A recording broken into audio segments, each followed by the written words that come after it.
David Muir, ABC's World News Tonight, America's most watched newscast. Now streaming same day with all the breaking news of the day on Disney+. Most watched, most trusted. Now on Disney+ every night. Tonight, there is breaking news in the search for Nancy Guthrie. At this hour, the FBI's extensive new search near Nancy Guthrie's home, what they're looking for. It comes 24 hours after the release of that chilling video of a masked man armed with a gun at Nancy Guthrie's front door. Within hours of that video, word the FBI and authorities were racing to a scene 50 miles south of Tucson, where they detained a man for hours, questioning him, then releasing him. Tonight, that delivery man is asked if he ever delivered anything to Nancy Guthrie, and he answers a series of questions from reporters. Aaron Katersky on all of the late developments. He's live in Tucson. Also tonight, the fiery hearing on Capitol Hill. Attorney General Pam Bondi grilled by members of both parties over her handling of the Jeffrey Epstein investigation. The moment when the Attorney General is asked to apologize to a group of Epstein's survivors in the room right behind her. Tonight, the move to shut down the airspace around an American airport for 10 days. Why the sudden move and why it was then lifted just hours later. Tonight, sources telling ABC News what this was all about. This evening, we have learned actor James Van Der Beek has died at the age of 48 following his battle with colorectal cancer. Let's be heroes. The father of 6, best known for his roles at Dawson's Creek and Varsity Blues. His family tonight describing his brave final hours.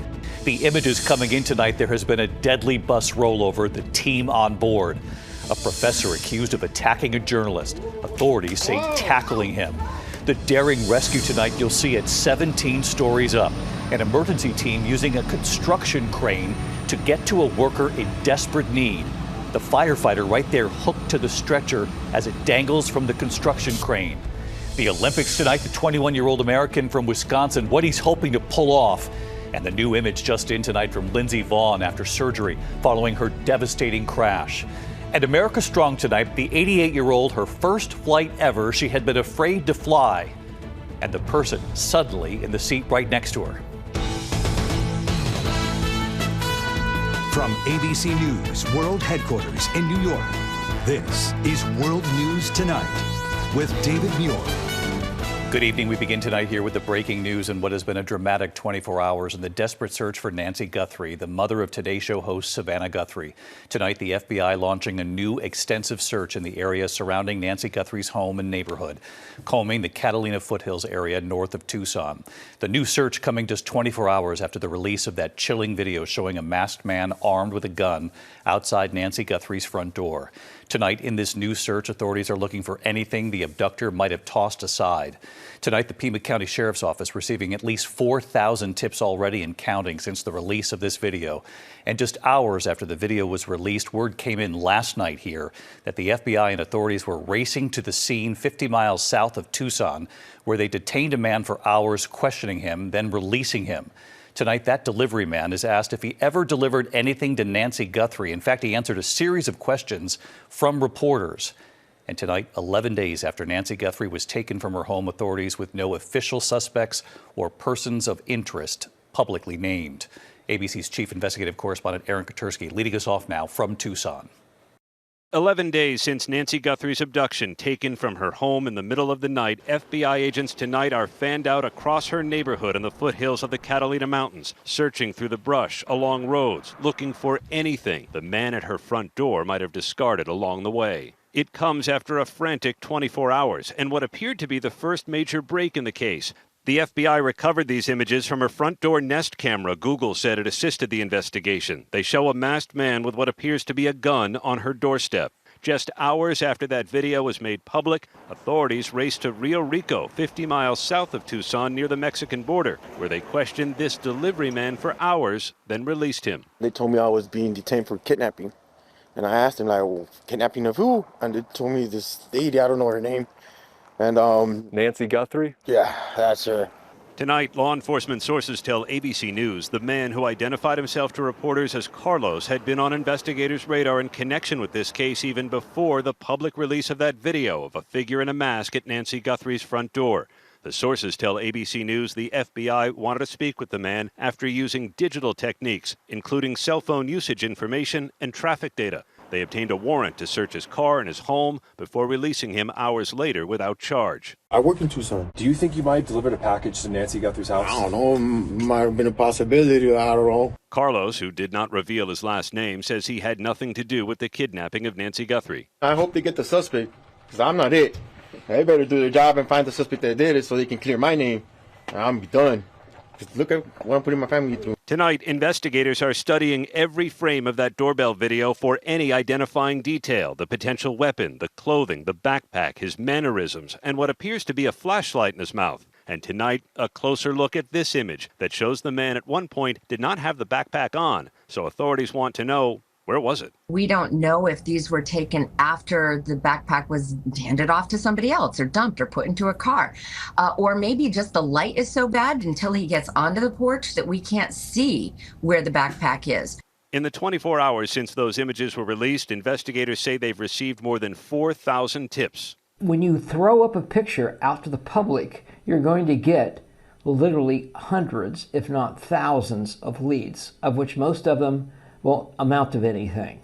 But there'll be a nugget here and there that might well catch this guy. Nancy Guthrie's daughter, Today host Savannah Guthrie, immediately shared those images put out by the FBI on Instagram, posting, "Someone out there recognizes this person," and saying of her mother, "We believe she is still alive." The FBI showed those images to the Guthrie family before they were released, and the Guthries did not recognize the man in the video. And tonight, the FBI is still trying to trace the sender of those 2 unverified ransom messages to local television stations that demanded millions in Bitcoin and set deadlines that have come and gone. The Guthrie family at one point promising to pay, but there was never any proof of life. This is very valuable to us, and we will pay. For 11 days now, investigators have been combing every inch of this quiet desert community. But tonight, still no one in custody, no suspect named, just a chilling image of someone at the door. And neighbors are praying and hoping Nancy Guthrie comes home. This woman's mother used to play tennis with Nancy. Scary. I mean, backpack and just scary. I can't imagine anybody going in there and taking an 84-year-old woman. Unnerving times around here, David. That man who was detained for questioning released without charge. He's under no law enforcement restrictions tonight. But David, remember what the sheriff told us. He said there are no suspects, but until someone is in custody, they're ruling out no one. David? Aaron Katersky leading us off here again tonight. Aaron, thank you. We turn now to the fiery hearing on Capitol Hill. Attorney General Pam Bondi grilled by members of both parties over her handling of the Jeffrey Epstein investigation. And you'll see the moment here when the Attorney General is asked to apologize to a group of Epstein's survivors in that room right behind her. Here's Rachel Scott now. Tonight, Attorney General Pam Bondi clashing with lawmakers from both parties over the Justice Department's investigation into sex offender Jeffrey Epstein. I am deeply sorry for what any victim has been through, especially as a result of that monster. But Bondi did not interact with a group of Epstein's victims sitting just a few rows behind her. Please raise your hands if you have still not been able to meet with this Department of Justice. Please know for the record that every single survivor has raised their hand. Bondi declined to apologize to the woman for the DOJ's initial failure to redact all victims' names from the documents released. It is about you taking responsibility for your Department of Justice and the harm that it has done to the survivors who are standing right behind you and are waiting for you to turn to them and apologize. But he doesn't. Republican Congressman Thomas Massey pressing Bondi on why the DOJ did initially redact the names of some powerful men. Within 40 minutes, Wexner's name was added back. Within 40 minutes of me catching you red-handed. There was one redaction out where of he's over listed as a co-conspirator. Okay. And we invited you in. This guy has Trump derangement syndrome. He needs to get, you're a failed politician. Democrats asking about President Trump's Commerce Secretary Howard Lutnick, who recently claimed he had nothing to do with Epstein, calling him gross. Just 24 hours ago, Lutnick telling Congress he had in fact visited Epstein's private island with his wife and children in 2012, well after Epstein was convicted of sex crimes. That visit was revealed in the DOJ documents. has the Justice Department asked Secretary Lutnick about his ties to Epstein? Secretary Lutnick has addressed those ties himself. But the Congresswoman pressing Bondi, the nation's chief law enforcement officer. The American people have a right to know the answers to this. These are senior officials in the Trump administration. This is not a game, Secretary. I'm Attorney General. My apologies, I couldn't tell. Lawmakers asking why Epstein's accomplice, convicted sex trafficker Ghislaine Maxwell, was transferred to a minimum security prison known as Club Fed just days after she met with the Deputy Attorney General Todd Blanche, who used to be the president's personal lawyer. Does a convicted sex offender like Ghislaine Maxwell deserve special treatment and privileges in prison? Yes or no? Let me be crystal clear on this. No. Bondi says she did not know that Maxwell was going to be transferred, insisting she hopes she dies in prison. But Maxwell wants clemency, and President Trump has not ruled that out, David. Rachel Scott live up on the Hill for us. Rachel, thank you. Now to the move this morning to shut down the airspace around El Paso, Texas for 10 days straight. So many questions. Were there security concerns? What was this? And then that shutdown was lifted just hours later. What sources are now telling ABC News tonight, and here's Gio Benitez. Tonight, sources tell ABC News that the sudden shutdown of the entire airspace over El Paso, Texas, came from a dispute between the FAA and the U.S. military, which was testing laser technology capable of shooting down drones used by Mexican drug cartels. Just before 11 p.m., the FAA said that all air traffic, including emergency medevac flights, would be prohibited over El Paso and surrounding areas for 10 days, and that anyone not obeying the order could be met with deadly force by the military. The directive stranding passengers and confusing pilots and air traffic controllers. So the airport's totally closed? Apparently. We just got informed about 30 minutes to an hour ago. So for 10 days, you guys are not open? A source tells ABC News the FAA closed the airspace after learning that the Department of Homeland Security actually used the laser weapon earlier this week to target a balloon that was approaching or flying over Fort Bliss, which is close to El Paso's airport. The source says it was not a weather or spy balloon, but it's not clear just how big it was. About 6 hours after issuing the closure, Transportation Secretary Sean Duffy reversing the order, posting that the FAA and Department of War acted swiftly to address a cartel drone incursion. That threat has been neutralized. So, David, clearly there are two different accounts of why this happened. Now the FAA and Department of Defense are set to meet in just a few weeks to talk about this new laser technology. David. Gio Benitez on this for us tonight. Gio, thank you. We have learned tonight that actor James Van Der Beek has died at the age of 48 following his battle against colorectal cancer. He was best known for his roles in Dawson's Creek and Varsity Blues, and tonight his family describing his brave final hours. Here's Trevor Ault now. Tonight, tributes pouring in for 90s television and movie icon James Van Der Beek, who tragically passed away at 48 years old after a public battle with colorectal cancer. Van Der Beek helped define the coming-of-age drama for a generation as the heartfelt dreamer Dawson Leary on Dawson's Creek. You can call me an eternal optimist. I have faith. The cult classic sports drama Varsity Blues. Let's be heroes. Late today, his wife Kimberly saying, "Our beloved James David Van Der Beek passed peacefully this morning. He met his final days with courage, faith, and grace." The father of 6 had been diagnosed with stage 3 colorectal cancer in 2023, the next year revealing his diagnosis to People magazine. The gastroenterologist said in his most pleasant bedside manner, it is cancer. And I think I went into shock. He spent his final years away from Hollywood on a ranch in Texas, devoting his life to his family, his wife always by his side, thanking her in this tearful exchange with our Robin Roberts. Your wife, Kim, she was there. You said that she has been your rock. How has she helped you? She's, this is where I'm going to lose it. She's been amazing. She's really taught me what unconditional love is. And he became a fierce advocate for early detection. My message would be, first of all, get tested, get scanned. Wherever you're at, wherever that diagnosis is, there's always hope.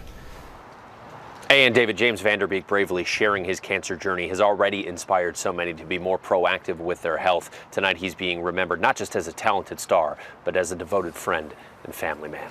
Yeah, David. Extraordinarily brave in this fight. Trevor, thank you. Tonight, newly released body camera video after the Customs and Border Protection shooting of a U.S. citizen in Chicago. They said she was a domestic terrorist. Critics say the video tells a different story. Miramar Martinez, following a convoy of federal officers in October, she was accused of ramming their vehicle. The video appears to show Agent Charles Exum appearing to swerve to the left, colliding with Martinez, then shooting her 5 times. Federal prosecutors charging her with assault, but those charges were later dropped. Martinez tonight saying she still struggles with pain and intends to file a civil lawsuit. The agent placed on administrative leave. Tonight in Canada, authorities identifying the suspect accused of that horrific school shooting. 8 victims were killed, 25 wounded at Tumblar Ridge Secondary School and a nearby home in British Columbia.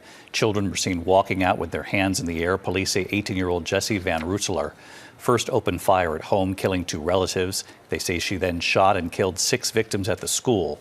The shooter then taking her own life. Authorities tonight still looking for a motive. Back here in the U.S. now to the economy. A strong new jobs report tonight. The U.S. adding 130,000 new jobs in February, more than double the number expected. Unemployment ticking down to 4.3%. The president tonight using the report to try to urge the Fed to lower interest rates. When we come back here, the images coming in this evening. There has been a deadly bus rollover, the team on board, and what we've learned tonight. Also, a professor accused of attacking a journalist. Authorities say then tackling this person with a camera right here. What we've learned about this, and then the daring rescue. 17 stories up tonight. An emergency team using a construction crane on site to get to a worker in desperate need. That's a firefighter hooked to the stretcher there as it dangles from the construction crane. More on this in a moment. A lot more news ahead. Tonight, a deadly bus crash in rural Calhoun County in west central Iowa. At least 1 person was killed, dozens hurt. The bus rolling onto its side. Iowa Lakes Community College tonight saying members of its baseball team were on board that bus. Tonight, an assistant professor at Ohio State University has been placed on leave after an altercation with a journalist. Now, that professor, Luke Perez, seen right here, appearing to tackle the man holding the camera. Witnesses say that man had been trying to ask questions of the university's former president, who was in the next room. Ohio State calling the incident concerning tonight, saying it is investigating. The professor claims he was defending himself. When we come back here, Team USA shines at the Winter Games in Italy, and then that daring rescue, 17 stories up. The firefighter dangling attached to that stretcher, getting to a worker in desperate need. In a moment here. To the index of other news tonight, a daring rescue in Sarasota, Florida. Emergency crews using a construction crane that happened to be on site there to get to a worker experiencing a medical emergency 17 stories up. A firefighter dangling from that stretcher right there, that worker being safely brought down. The Winter Games in Italy, 21-year-old speed skating star Jordan Stoltz hoping for 4 golds, setting an Olympic record in the men's 1,000 meters. His first gold medal. He wants 3 more to tie the record. And tonight, look at this, the new images of Lindsey Vonn. This is after surgery at her bed, saying she's making progress after that devastating crash, telling fans a 3rd surgery on that leg was successful. When we come back tonight, America Strong this evening, the 88-year-old, her first flight ever. She'd been afraid to fly, and the person suddenly sitting in the seat right next to her. Finally tonight, she's 88 and she's conquering her fears with a little help from someone she adores. Tonight in La Crosse, Wisconsin, northwest of Madison, a grandmother proving it's never too late to conquer your fears. 88-year-old Frances Dalkey has faced many of life's milestones, but there was something she had never done. She had never flown in an airplane. Her grandson, Alex Shoup, always loved flying. He wanted to be a pilot. He went on his first flight as a boy, and years later, he would earn that pilot's license. Now a pilot for Envoy Air, a regional carrier for American Airlines. His grandmother saying over the years, "I'd fly in a plane if my grandson was the pilot." Well, it happened. Look at the image, the pilot, right next to his grandmother. Time to head to the cockpit. Good morning, folks. Pilot Shoup on the intercom, his parents recording. My grandma, 88 years old, she has never flown in her life. And this is her very first flight ever. So, pretty special experience for me and for her, and hope you enjoy our quick 35-minute flight to Chicago. Thank you. Grandma Frances right there during takeoff. She's smiling and doesn't even look nervous. Saying we're on our way. And right here tonight, hey there, David. That pilot The grandson, proud of his grandmother, and no doubt that grandmother, proud of him too. She supported me along the way, just always telling me that you will achieve your goals and you will make this happen. And you did. Grandma taking flight with her grandson in the cockpit. I'll see you tomorrow. Good night. David Muir, the most trusted anchor in America, the most watched anchor in America. Thank you for making World News Tonight with David Muir the #1 newscast in America.